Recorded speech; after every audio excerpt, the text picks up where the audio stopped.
Hi there, hello. I hope you can all hear me.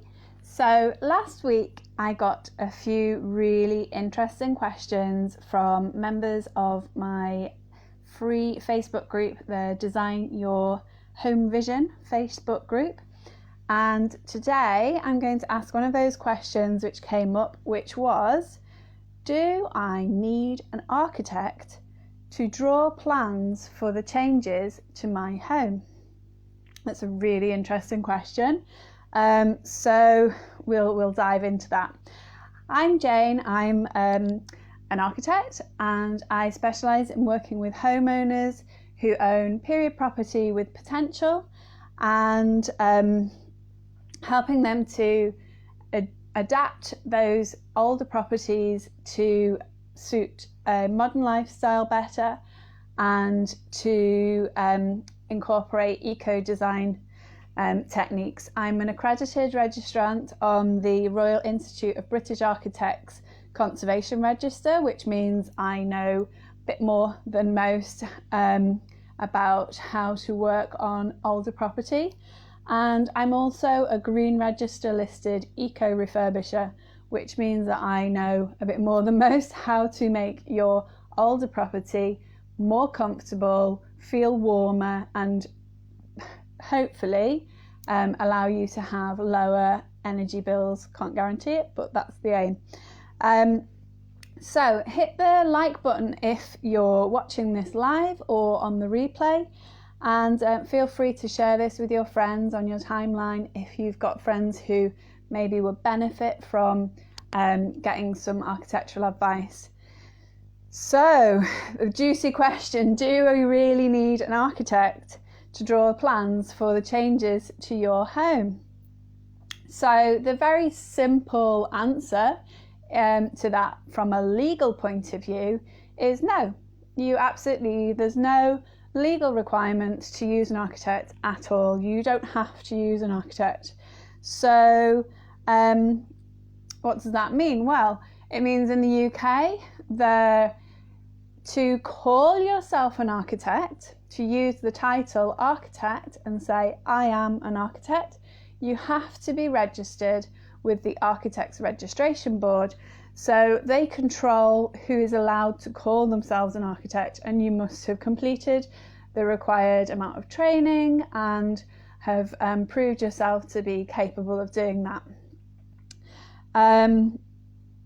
But in the UK, anybody can do the work of an architect. If you're not calling yourself an architect, you might call yourself an architectural designer, or a concept planner, or a plan drawer, or an architectural technologist. But you're not an architect. But you could still do at least some of the work of an architect, and at least you could draw plans for a construction project. In Spain, it's a different situation. In other places in Europe and across the world, it's a different situation. I know more about Spain than other places because I've lived and worked there. And in Spain, you have to have an architect's signature to be able to do more than very small, very tiny, minor construction work. So it's much more controlled. And I think that if you spend any time in Spain, going around the cities in Spain and looking at the architecture there, you will see that the quality of the space, the buildings are much, much better than a lot of the buildings in the UK. And I would say that that is largely down to the fact that you must use an architect for most construction work in Spain. So anyone in the UK can draw plans for a project, anybody. Whether you've got some qualifications, so for example, an architectural technologist, if you're not going to use an architectural technologist, I'd say is the next best thing. And there is an accreditation, which is the Chartered Institute of Architectural Technologists.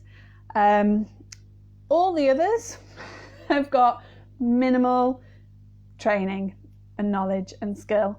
So I wouldn't touch them personally, I wouldn't touch them with the barge pole, but you can do what you like because there's no legal requirement to use an architect at all.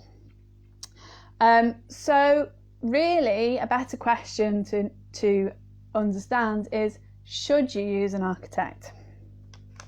And that is a completely different story. So if you're finding this interesting, let me know by liking the video. Just hit the thumbs up button at the bottom, and feel free to share this video with your friends. If maybe that'll help them if they're considering any work to their home. So let's look at this question. Do you need an architect to draw the plans up for your home changes? And let's look at it from another perspective as, should you use an architect? So architects don't just draw plans. I mean, that's a really relatively small amount of the time that I spend actually drawing plans. The rest of the time, I'm analysing, and I'm investigating, I'm questioning, I'm getting clarity on what the needs, the desires, the priorities, the constraints. Those constraints might come from the building itself, the structure, the technical limitations of what we can do with that particular building, the materials that we've got to use. It might come down to things like priorities, looking at the budget, how much have you got to spend on it, what's your time scale, have you got to complete it within a certain amount of time or start it within a certain amount of time, what qualities are you looking at within the building, how durable do you want it to be, how long do you want it to last for, what level of maintenance ongoing are you prepared to accept and pay for and afford, what special preferences do you have, like have you got any eco-design requirements, do you want it to meet Passive House standards, do you want it to just meet building regulation standards? I mean, just meeting building regulation standards, there's an awful lot of things to take into account when you're designing with meeting building regulations. There's also other legal constraints like planning policy, health and safety, and there are other legal requirements to do with construction and contract law. And all of those different things, they all go into influencing what we design and then what we then end up drawing. So the plans are just a summary, they're a conclusion, they're a communication tool. They are what happens. I mean, we use drawing plans in two ways. We use them to investigate and explore different ways to create a solution that is a balance, a harmonious and beautiful, well-functioning balance between all the different potentially conflicting and certainly complex requirements that a building project has on it. And the plan is really more of an end result, a product that comes out of all that design work, but it's not the work itself. Drawing the plan is just a tiny part of that work. It's not the essential part. So when people come to me and they say, oh, do you draw plans? Well, yes, I do, but that's really only a tiny part of my work. And most non-architects don't really understand that is the case, that the plan is just an end product. It's just what comes out of the process, and it's what you use to communicate to other people. And it's only one of the things that you use to communicate with people. There are lots of written documents, there's phone calls, meetings, emails, lots of things that also add to that communication. It's not just the plans.